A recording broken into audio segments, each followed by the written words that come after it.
Sorry about that. Could you introduce yourself to the camera? I am Carla Jordan, member of the McIntosh County Shouter. Fifth generation, I think it is. Yeah, fifth generation. So, you guys are called Shouters, and we've heard a lot of the music, but you're involved more in the dancing side. Could you give us some insight into that?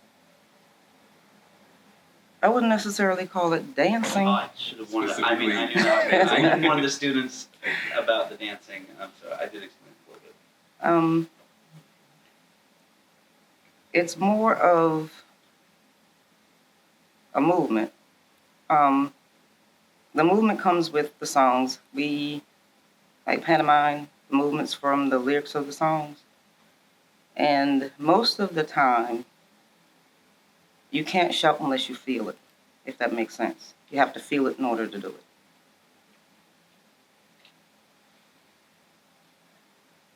One of my questions is, how long do y'all practice? We don't practice Y'all at all. We never practice, ever. really? Mm-mm. Is there a specific reason behind that, or just? It's just like I said, it's when you sing the songs, or I guess with me, I'm fifth generation, and I've been around it all my life. It's either you have it or you don't have it. It's not anything that, I guess you can learn it, but not really.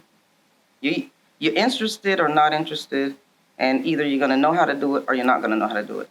So some people can do it and some people can't, because everybody in our family can't do it. Going back to the family, you guys are all related. Mhm. Is the relation important to feeling it, or have you found other families who have similar traditions? A lot of other families have similar traditions. Being related doesn't necessarily make you able to do it. It's something that you have to have it within you. It's either there or it's not there. So is that talent you're referring to, or is it more spiritual, or is it both? A little of both, but it's more so spiritual than anything else. So, just like the gentleman before you, you were raised around the shouting and raised around the movements and the pantomiming. Do you have any stories from your childhood of like when it really clicked for you, when you really knew that this is what you wanted to do? I think I was 6, if not younger. But ever since I can remember, on New Year's Eve, you'll always find me here. And if I'm not here, a couple of years ago, quite a few years ago, I lived in Germany for 3 years. And on New Year's Eve, it was a tradition here for me to do the ring shout. When I was in Germany, if I wasn't doing the ring shout, I was always on my knees praying. It's just, I guess, a family tradition. Even, after I got in my teen years, you want to go out, you want to hang out with your friends, celebrate New Year's a different way. But for some reason or another, even if I was in the club, and I know it's going to sound strange, I was in the bathroom at 12 o'clock on my knees praying, because it was just instilled in me from, childhood. And going into the new year, were you praying for anything specific, or was it just connecting with God? Thanking God for allowing me to see the new year. So it was never any one thing, any specific thing. It was just thanking God for bringing me from one year into the next year. Why? Why do you do it? Why is it important to do it? To do the shout or to do the... Both. Why not? Why not both? It's important for me to be on my knees praying on New Year's Eve at midnight, or to praying the New Year in. It's because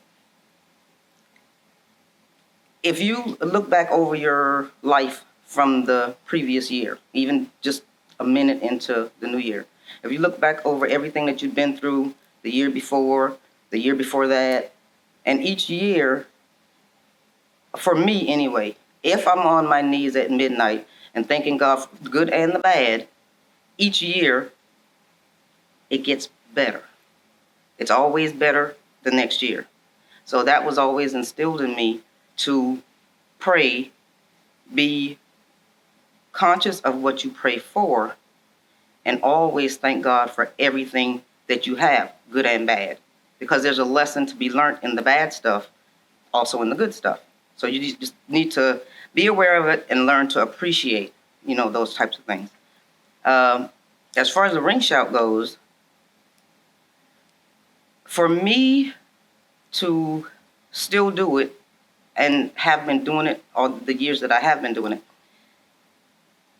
with the education that is out there now, or people curious to know what the ring shout really is, how it's come to America and that kind of thing, it's just it excites me to know that my family members actually brought it from the motherland to here, and that we still actually practice it without being ashamed of it, pretty much. So for me, that I guess it makes me proud to make my ancestors proud, or makes me feel proud to know that I'm doing something to honor them. I think something you just referenced here about GUL identity maybe and being proud of it now, where that's something that's come up in a lot of our interviews is some people when they were growing up, you'd kind of try to hide, like if you... I've never hid mine, ever. Okay, all right. I am who I am, and when I was born, I was Gullah Geechee. When I die, I'll be Gullah Geechee. Okay. When I come back, if there's an afterlife, I'm still going to be Gullah Geechee, I hope. So I've always been proud of it. I've never been ashamed of who I was or where I came from. But I think they were saying also that just in the last 10 to 20 years, maybe there's been more of a wider embracing of Gullah Geechee, whereas it used to be kind of like an insult to call somebody that. Now, recently, people are kind of taking pride of it. I think in like Charleston, they're teaching Gullah dialects. Yeah. So do you notice a change in that? And what do you think that says for the future of Gullah Geechee culture? I don't know about, other areas or what have you, but in this area, we've always been proud of who we were, proud of our dialect. We always got teased about it, got into many fights because of it. But with me, like I said, I've never been ashamed of it. If a lot of people will come to you and ask you, can you speak Gullah? If you think about it, you can't do it.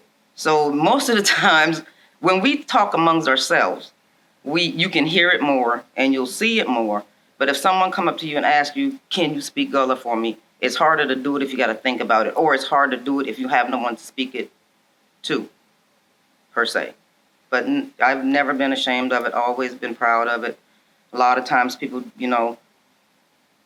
don't understand what I'm saying sometimes, and they'll say, what did you just say? And I'll repeat it, and then I realize I'm not talking to my sister. I'm not talking to my mom. I'm not talking to my son. So then I will say it in a manner in which they can understand it, instead of just being me, so to speak. Could you give us an example of some of the lyrics that are in Gullah and what they mean in, common English? Or some of your favorite kind of Gullah lyrics that you guys sing? I gotta think about that one. Oh, okay. What's the song that Beanie sang? Wait a minute.